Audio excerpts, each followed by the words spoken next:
madaxweynaha dowlad goboleedka Puntland Saciid Cabdullaahi Dani ayaa ka hadlay heshiiska laga gaaray arrimaha doorashooyinka iyo jadwalka laga soo saaray xil ay dhacayaan doorashooyinka baarlamaanka labada aqal gudoomiyaha baarlamaanka iyo tan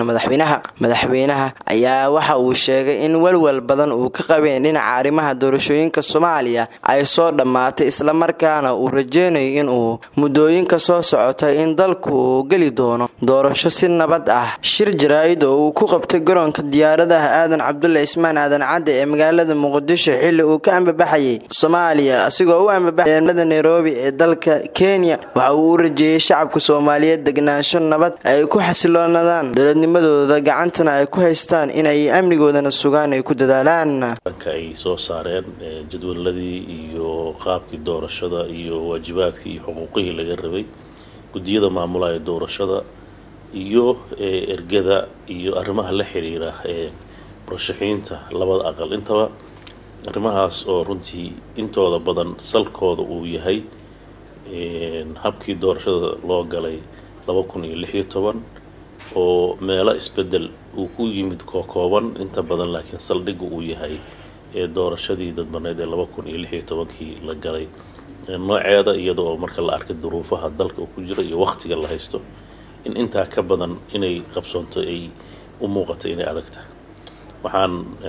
mar labaad uga mahad celinayaa gudoomiyaha gobolka Banaadir iyo ahna duqa caasimadda Muqdisho iyo halwadeennadiisa iyo mas'uuliyiinta kale magaalada Muqdisho lagu soo dhaweeyay muddadii aan joognay sida diiran runtii lagu soo dhaweeyay sidoo kale maamulka madaxtooyada oo muddadii aan joognay halka wada shaqeynta iyo xiriirka howlaha aan u joogno noo fududeynayay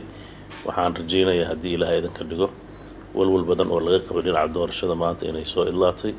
waxaan rajeynayaa muddooyinka soo socda in dalku uu gali doono doorasho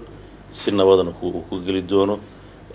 xasilooni ah waxaan bulshada Soomaaliyeed meel kasta ay joogo u rajeynayaa deganaansho